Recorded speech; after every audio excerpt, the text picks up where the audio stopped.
All right, y'all, finishing up the rest of chapter 13. Today we're going to look at maxes, mins, both relative slash local and absolute slash global. Right. So those are terms that you might remember from Cal 1 when you had to do all of that with functions of a single variable. All right, before I get into multivariable stuff, I'm going to go through and kind of step by step remind you of a few things. So let's say that we have this function f of x equals e to the 3x minus tangent squared of 2x, specifically on the interval from 0 to 1. Okay. The first thing that you always do when you're trying to find extrema is look at your domain, because the domain gives you insights on the extremes of the function. And it also gives you an idea of what potential problems could arise. So start off by looking at the first term, e to the 3x. There's nothing wrong with that. I can plug any number in for x and I'll get a number out for e to the 3x, right? There's no restriction on what x can be. Tangent, however, does have a problem, right? Because remember from trig that if you take tangent of pi over 2 or any odd multiple of pi over 2, then you actually won't be able to find a tangent value. Remember, tangent is sine over cosine. So anywhere that cosine is 0, tangent would be undefined because you can't have 0 on the bottom. So with that said, we should figure out where the argument of this tangent function is equal to pi over 2 or an odd multiple of pi over 2. So let's start off with just pi over 2. If I divide both sides of this equation, by the way, the 2x is just the inside of your tangent here.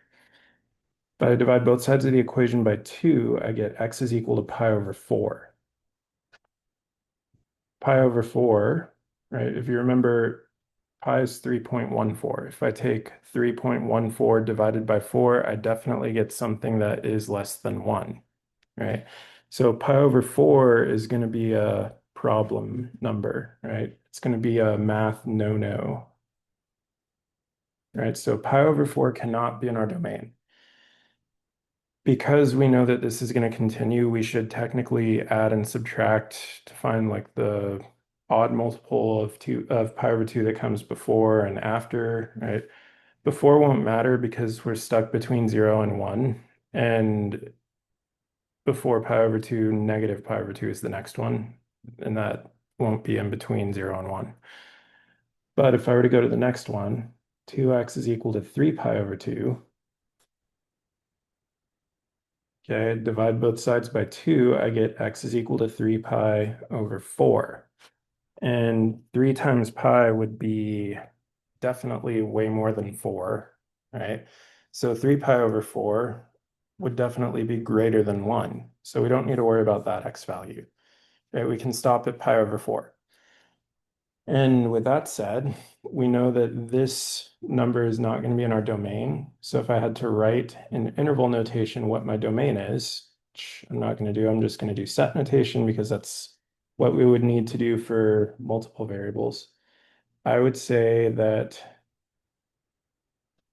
x has to be between 0 and pi over 4, not including pi over 4, comma, x has to be between pi over 4 and 1, again, not including pi over 4. So in set builder notation, you could write the set of all x such that, and then those two, which rather than a comma, you could also write the word or, because you can't meet both criteria, right? But anyway, this is our domain.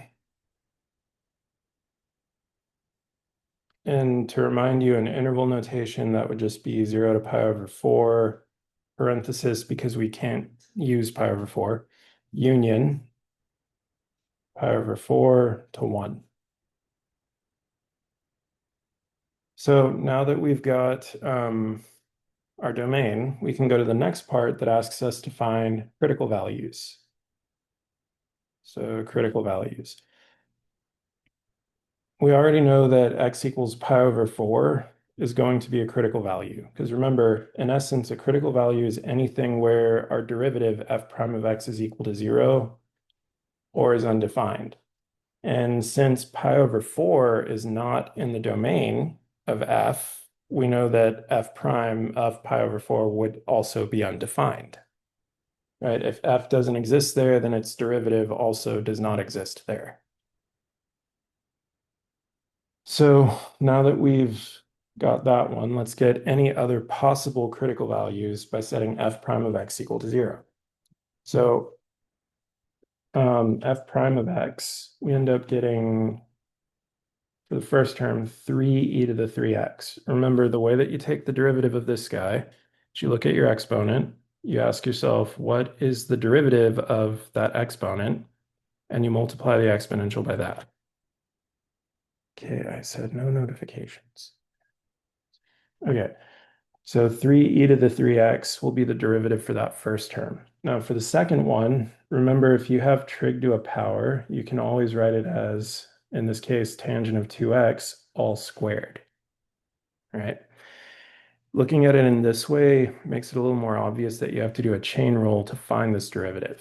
So I would bring my 2 down. So we have minus 2, keep tangent 2x exactly the same, and then multiply by the derivative of tangent 2x. So if you remember your trig derivative, tangent has the derivative secant squared. Because there's a coefficient here, the derivative of tangent 2x will be 2 secant squared 2x. Putting that all together, we get 3e to the 3x minus 4 times tangent of 2x secant squared of 2x. Put parentheses to make the notation look better. And this is f prime of x. Now in order for us to find the critical value that we were actually told in the question in the notes, right, we would need to take this derivative and set it equal to 0. So 3e to the 3x minus 4 tangent 2x secant squared 2x equals 0. And this is not an equation that you can really solve with elementary algebra.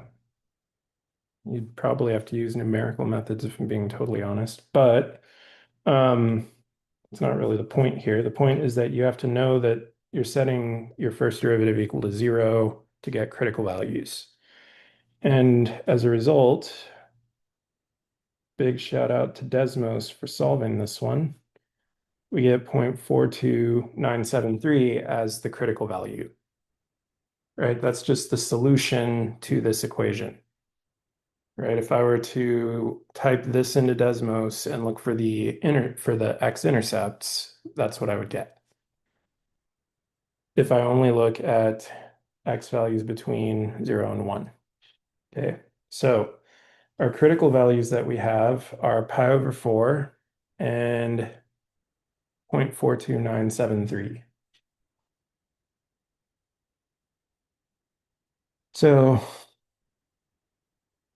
after that, the next question is, how would we figure out that there's a relative maximum at the point where x is equal to this critical value?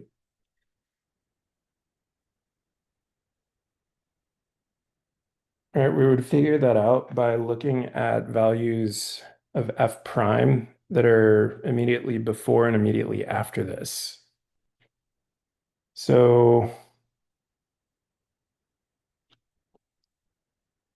for any x that are less than, or let's say that are on the interval from 0 to 0.42973,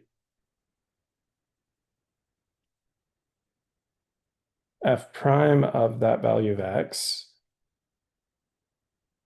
is positive, right? And one way that we could deal with that,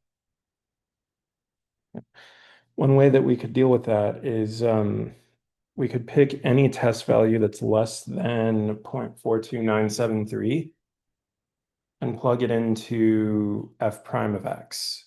We wouldn't necessarily need to get the exact value. We just need to know if we end up with a positive or a negative number, right? So if I were to pick something and type into my scientific calculator, like maybe zero point 0.4, I would get a positive value.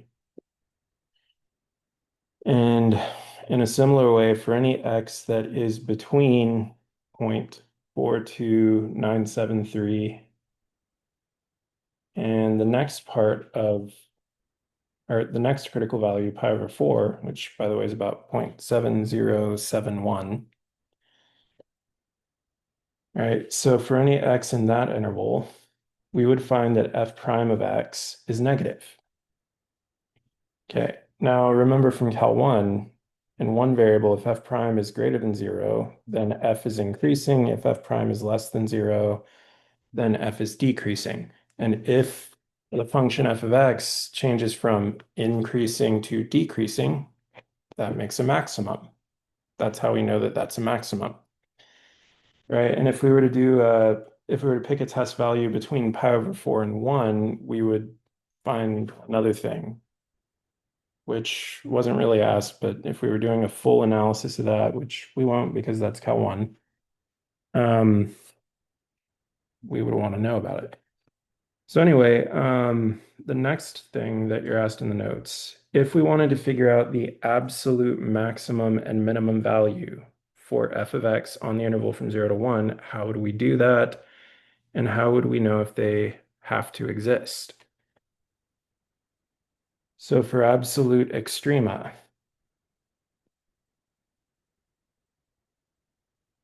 basically you find,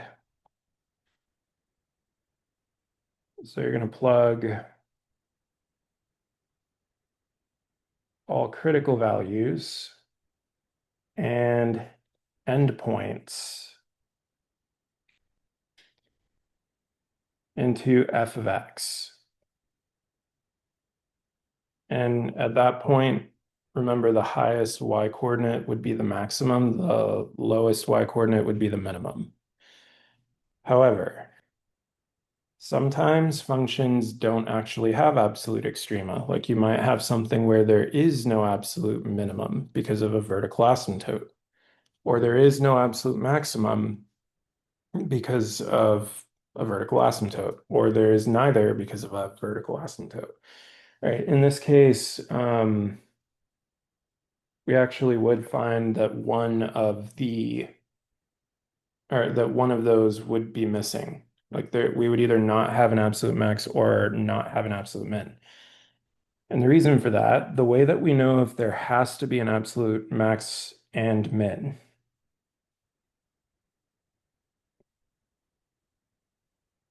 all right, must exist if f is continuous on the given interval. So in this case, that would be 0 to 1. We know that this is not the case, so we are not guaranteed to have absolute max and absolute min, right? Because of the discontinuity where x is pi over 4. Why do I keep getting spam calls? It's so annoying. All right. But anyway, um, yeah, absolute extrema, that's how we would figure it out. So in one variable, that's kind of how everything works. When we expand to two variables or more, we have other things that we have to look at, right? So we still have relative maxima, relative minimum. We still have absolute max and min. We don't really talk about point of inflection because it doesn't make sense in three-dimensional surfaces and higher. But there is another thing that kind of pops up and appears that you've never seen before. And this is the idea of a saddle point.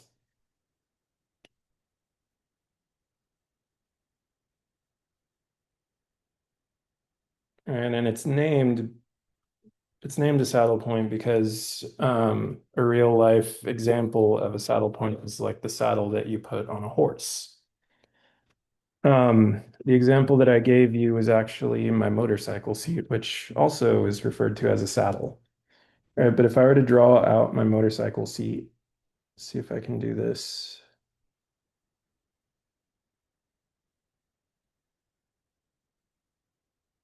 I'm not getting the curve right.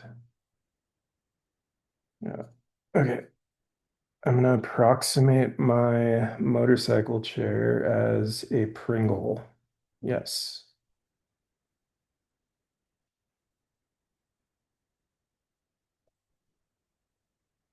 So if you've eaten Pringles before, you know that there are various points where you have like the chip curving up, you have the chip curving down, you have this point here where it kind of does a little whoop-de-woo, but then it also has this going on, right? So if we look at the ends, right, this would represent a maximum. If this were the entire function or the entire function within a boundary that we're looking at, this would be an absolute maximum. We also would refer to this as a relative maximum because in basically the sphere surrounding this point has the highest z coordinate out of all the rest. And for the same reason, you can consider this point where we kind of fold down a little bit as the absolute minimum. My motorcycle seat doesn't do that. It actually has two maxima, right? Relative maxima, right? But in the middle, you see how there's this point where it looks like that's a minimum on this line, but it looks like it's a maximum on that line. That is a saddle point. And if you've ever ridden horses, you'll know that you have the part that goes over the horse's back that's like this. The saddle point looks like a maximum on that line. But if you're looking straight ahead on the horse, your saddle kind of bows in like this. So at the saddle point, it looks like a minimum. Right? So you can call it a saddle point, Pringle point, motorcycle seat point. Yep. All right. The point is whenever you test for critical values, saddle points are usually going to pop up as contenders for maxes and mins. But in reality, a saddle point is neither. It is not a maximum, it is not a minimum. Right? Not a maximum because yeah, it's on top of that curve, but there are z values around here that are higher than that.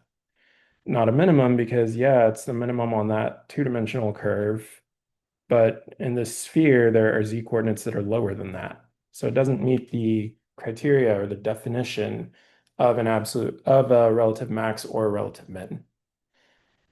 So now that we've kind of seen what a saddle point is, let's talk a little bit about the process of finding extrema for functions of more than one variable.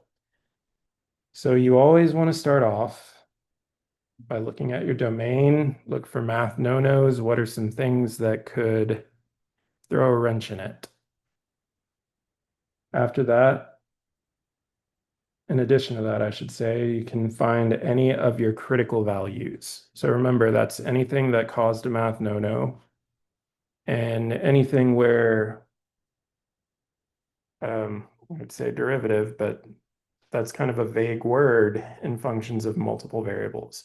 Instead of just looking at the first derivative, we're looking for where the gradient of f is equal to 0 or undefined. And undefined for a gradient would mean that either or both of the components are non-existent, meaning your partial with respect to x or your partial with respect to y may not be continuous, which is what would get you that. Right? But generally speaking, we want to find our critical values by setting the gradient equal to 0. Jeez, another one. All right. So after we've done that, so we've found our critical points, the next thing we do is set up, actually, let's not go right to that. We're going to do an example first. So once we find our critical point, All right, so we're going to go through, we're going to look at what this piece looks like. Other side note, your critical values also are referred to as stationary points. Stationary like the kind you write on, or stationary like idle, not moving, right? That's just another word that Lord have mercy, why am I getting so many spam calls? This is hilarious. Okay, there it goes. Block them. Anyway, um, critical values, stationary points. Yeah. So some textbooks, some disciplines refer to these as stationary points. Anyway, we have an example in the notes where we want to state the domain. We want to state the domain and find the critical values for this function. We have f of x and y equal to 4 plus x cubed plus y cubed minus 3xy. So first off, there are no math no-nos. I can plug in any number for x, I can plug in any number for y, and there's no issue with any of these terms. So in one variable, you would have written that the domain was all real numbers. However, this is not one variable, this is two variables. So we don't say all real numbers, we say R2, which is the set of all ordered pairs, x, y. So there's no restriction. That means that the only way I'm going to have critical values is if my gradient is equal to 0. So let's find the gradient. So if I take so to remind you, gradient is a vector. The x component of this vector is the partial derivative with respect to x. The y component of this vector is the partial with respect to y, partial derivative with respect to y. So in this case, fx, my first partial with respect to x, gives me 0, 3x squared, 0, negative 3y. First partial with respect to y, 0, 0, 3y squared, negative 3x. All right, so we've got our, yep. So we've got our gradient vector. We want to figure out where this is equal to the 0 vector. By the way, we should write that for consistency because the gradient is a vector. Okay. So remember, for this to be the 0 vector, both components at the same time have to be equal to 0. So essentially, I'm solving a system of equations. 3x squared minus 3y equals 0. And at the same time, 3y squared minus 3x is also equal to 0. So one approach that I can do here is I can solve by substituting. Right, so if I were to isolate y in that first equation, I could add 3y to both sides. I could divide both sides by 3, and I get that y is equal to x squared. Now that I have something I can replace y with, I can go to my second equation. Wherever I see y, I'm going to replace it with x squared. So we end up with 3 times x squared squared minus 3x is equal to 0. Rewriting that, that's 3x to the 4 minus 3x equals 0. We can factor out a 3x. We're going to leave behind x cubed minus 1 equals 0. So what I end up getting are two possible values of x equals 0 and x equals 1. For those of you who are algebra whizzes and know that you can actually factor x cubed minus 1, yes, you would get other solutions, but all the other solutions are imaginary, which we don't care about, at least not in this course. All right, so with that in mind, these are the only possible values for x. Now, if x is equal to 0, then that would mean that y would be 0 squared because of this, which would also be 0. So one of our critical points is 0, 0. Notice we have an x and a y, right? If I wanted to figure out the z coordinate for that, I could go and plug in 0 for x and for y. So this is just telling me, this is the equivalent of saying that I have a critical point at x equals blah, right? I have a critical point when x is 0 and y is 0, right? That's not the full coordinate of the point that's on that surface. Okay, so the other possibility was that x is equal to 1. And if x is equal to 1, then y would be equal to 1 squared, also known as 1.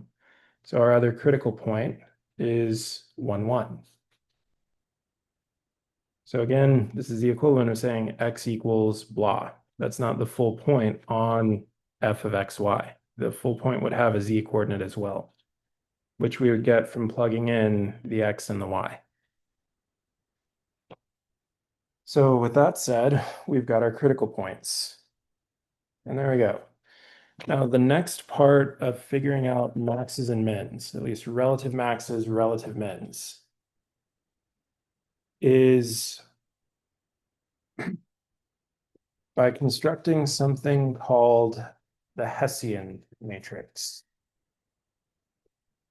Switch to pen because my pencils are dull and I can't find a sharpener.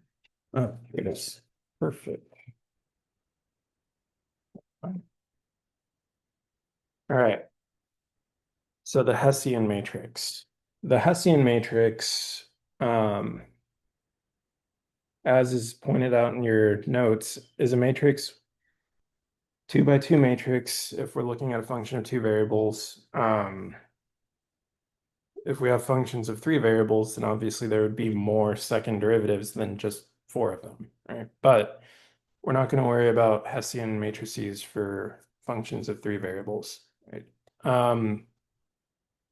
Essentially, the entries for our Hessian matrix are second derivatives, right? So in this order, fxx, fxy, fyx, and fyy.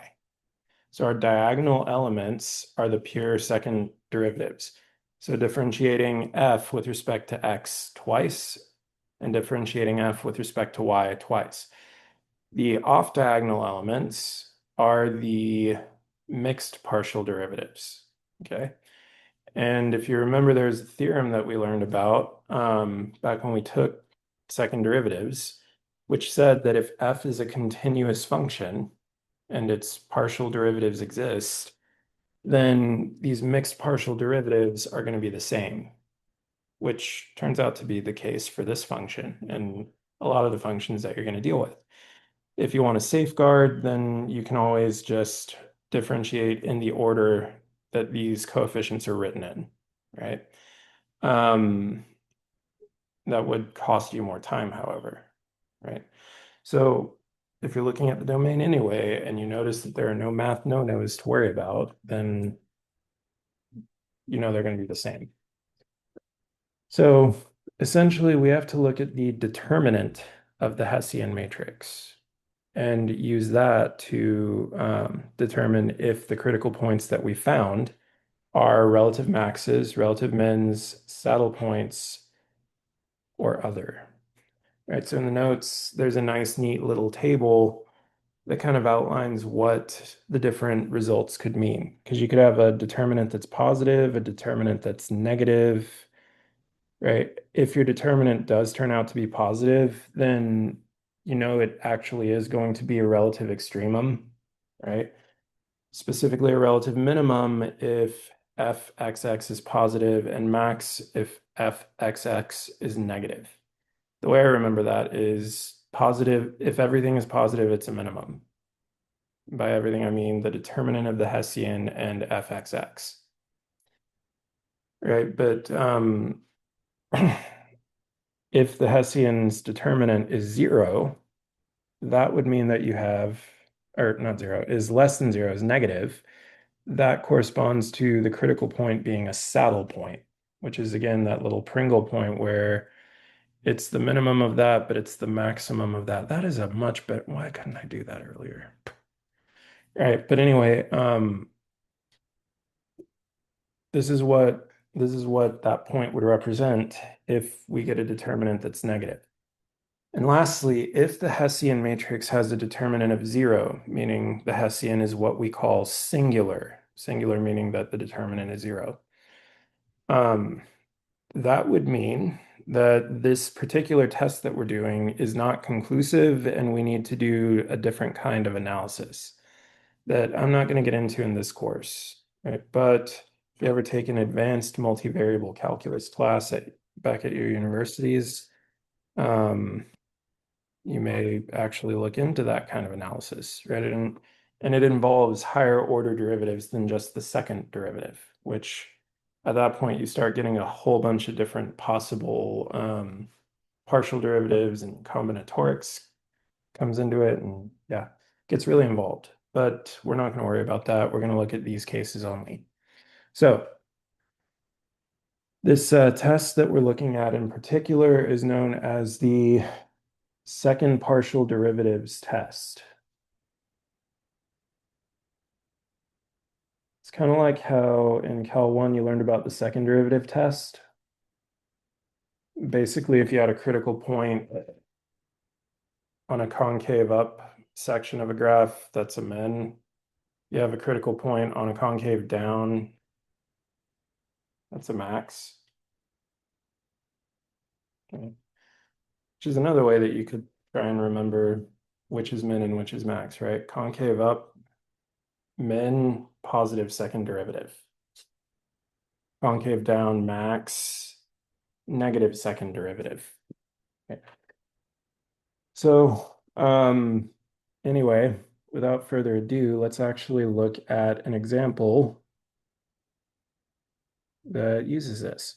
So first up, we want to construct the Hessian matrix for the function f of xy is equal to 4 plus x cubed plus y cubed minus 3xy.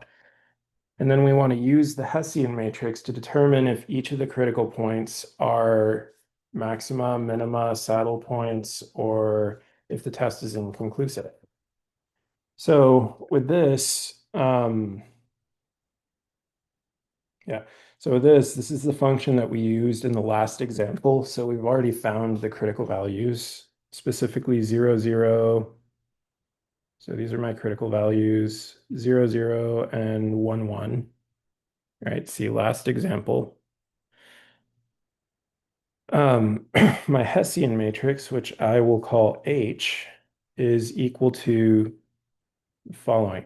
So just to remind myself, I'm going to write out what my first partials were. So fx, we had 3x squared minus 3y, and fy, we had 3y squared minus 3x. Okay, so now partial with respect to x twice. So I'll take the partial derivative of f with respect to x, got that here, and then do it again with respect to x. So I would get 6x, and that would be 0. So 6x. Now a mixed partial derivative. So let's say I took my x derivative, now I want to take the y derivative. That would be 0 because there's no y in that. So that would be -3. So -3. And because this had no math no-nos, I automatically know that the mixed partial of fyx is going to be the same as what I got here. But if I wanted to double check, I could look at fy, okay, and then differentiate with respect to x. That'd be 0 because there's no x there. Derivative of that would be -3. So we would get the same thing. All right, and then the very last entry, we take our second partial with respect to y both times. So that's the first one. Now I'm going to differentiate this with respect to y.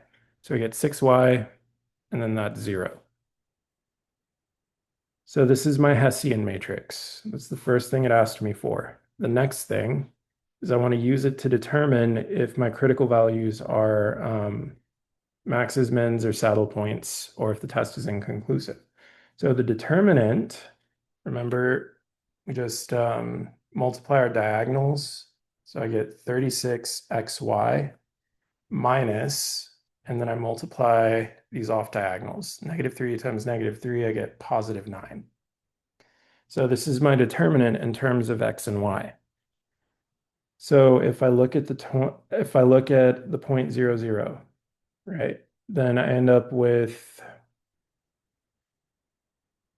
0 minus 9. So determinant of h would be equal to -9. That is less than 0. Since we have a negative determinant, remember that means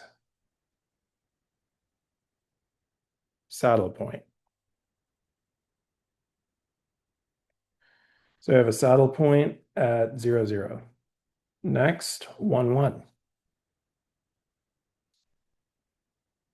So for 1, 1, our determinant is going to be 36 times 1 times 1, so 36 minus 9. That gives us a positive number, okay? Remember, positive determinant does not automatically mean anything. It means you have to look at fxx. So next I have to look at fxx evaluated at the point 1, 1. So fxx is the first element in my Hessian, 6x. If I plug in 1 for x, I get 6. There is no y, so that doesn't really matter. 6 is a positive number. Everything is positive, so this is a minimum. So we have a relative minimum or a local minimum at 1, 1. So we had a saddle point and we had a minimum. Good for us. Okay, now the next one asks us to find or to classify each critical value of a different function as a max, a min, or a saddle point. Take a minute, pause the video. Actually, let me write the problem out so y'all can see it while you pause. So you have example, we have f x y equals, nope, not that. That's the last one. 3x squared y plus y cubed minus 3x squared minus 3y squared plus 2. So this is our function f of xy. We want to figure out basically what we did here. So you have to do everything. You have to look at your domain, find your critical points, construct your Hessian, and analyze your Hessian, right? So take a minute, pause the video, try that out. Pause the recording. All right, so hopefully we all found that pretty easy. Let's start off by looking at the domain.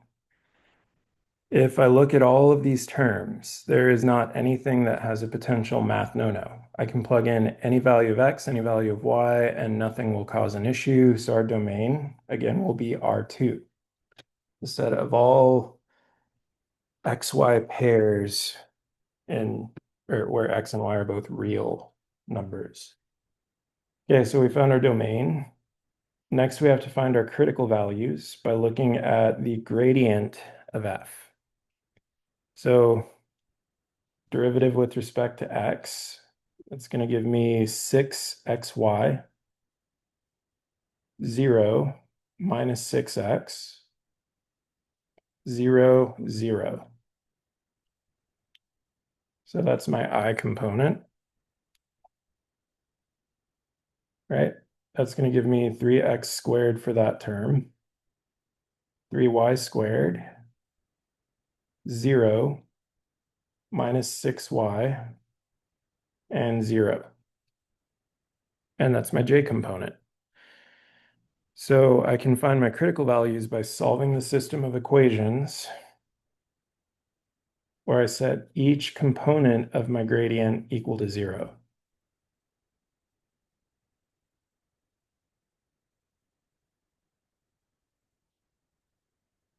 Okay. So with that said, I'm going to start with this top equation. I noticed that on the left-hand side, both of these terms have a factor of 6x. If I factor that out, I leave behind y minus 1, and that'll be 0. So from this equation, I get two possibilities. I get that x is equal to 0 or y is equal to 1.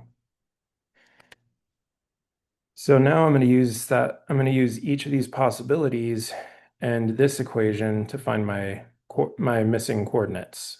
So if we choose the case where x is equal to 0, and another one. So tired of spam calls, y'all. Anyway, when x is equal to 0, in that bottom equation, I'll have 3 times 0 squared, that's 0, 3y squared minus 6y equals 0. And notice I can factor this one as well, right? I can factor 3 because both coefficients are multiples of 3. I can factor y because both terms have a factor of y. Then I'm going to leave behind y minus 2. So when I solve this equation, I get two possibilities. Y is equal to 0, y is equal to positive 2, which means that from this, I have two critical points. I have 0, 0, and I have 0, 2. So two critical values from that one possibility. Now let's look at the other one. Y is equal to 1.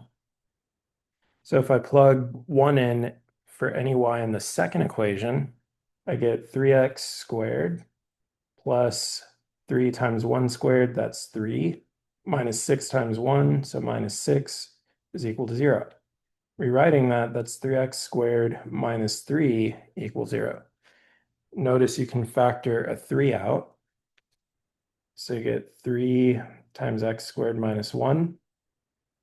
Can't set that equal to 0 because 3 equals 0 is not actually helpful at all.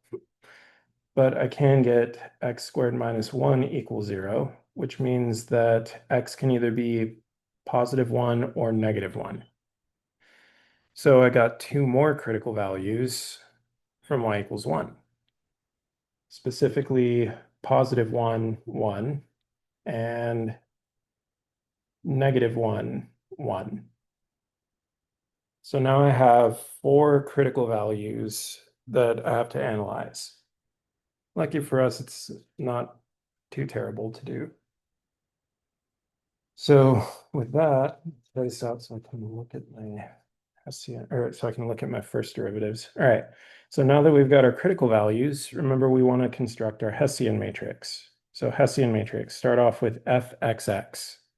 So to remind ourselves, fx was 6xy minus 6x.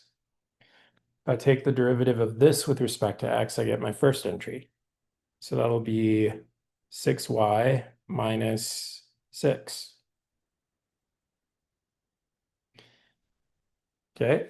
For the next entry, I'll do fxy. So here's fx. We're going to differentiate with respect to y.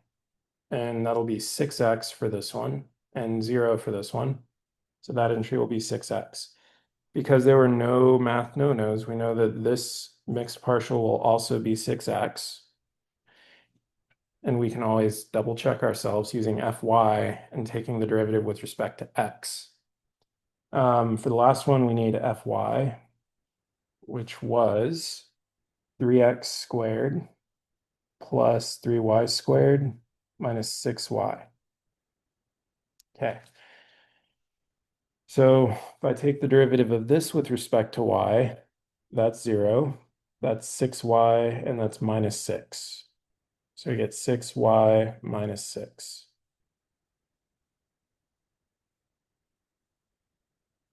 Interesting. Okay, so now we've got our Hessian matrix. We need to find its determinant. So the determinant, we multiply these together. That's going to be 6y minus 6 squared. I'm not going to expand it. There's not really any reason to. And then subtract the product of our anti or off diagonal elements. So 6x squared. And you could write that as 36x squared, but when you go to plug in x's and y's, you'll have to multiply by 36. And I mean, you do you. Okay, so now we're gonna analyze this determinant at all of the different critical values that we got. So let's start off with the easy one, 0, 0. So plug in 0 anywhere that I see an x, plug in 0 anywhere that I see a y. I get 6 times 0 minus 6 squared, that's 36. Minus 6 times 0 squared, that's 0. So the determinant of the Hessian at this point is 36, which is greater than 0. Remember, that means that let's label stuff because it is important. There we go. So that's the determinant of our Hessian. Since this was positive, that means that we have to then look at fxx at this point. So if I go back to my the first element of my Hessian matrix, I would need to plug in 0 for that y, and I would get -6, which is less than 0. Right? So these are opposite. That means that this is going to be a relative maximum at 0, 0. And again, we could figure out the actual z coordinate of that by plugging 0, 0 into the original f of xy. And now we'll go to the next one, 0, 2. So the determinant of my Hessian, right, is going to be, that'll be 12 minus 6. That gives me 6 squared, positive 36. X is still 0, so that term is 0. My Hessian's determinant is positive, which means I need to look at fxx. All right, so going back here, we plug 2 in for y now, and I get positive 6. Since everything is positive, this is a relative minimum. So I have a relative minimum at 0, 2. Okay, next we have 1, 1. So the determinant of my Hessian at the point 1, 1 is going to be 6 minus 6, 0, minus 6 squared. So that'll be -36. That's a negative determinant, which means that we have a saddle point. So saddle point at 1, 1. And lastly, we have -1, 1. So the determinant of my Hessian at this point, right, -1, I would get -12. Square that, you get positive 144. Wait, no, that's not right. That was x. Gotta plug in y. Yep, so y is positive 1, not -1, which means that that'll be 0 minus -6 squared gives me -36. That is still less than 0, which means that we also have a saddle point at the point -1, 1. And there we go. We've classified all 4 of the critical values. All right. And this is a good place for you to take a break, stretch your legs, go for a walk, and then maybe sit down and do your homework. Well, part of it anyway. We still have a couple more examples to work through, but I will put that in a separate video. Right, and that's all I have for this first part of the last section of chapter 13. Happy mathing.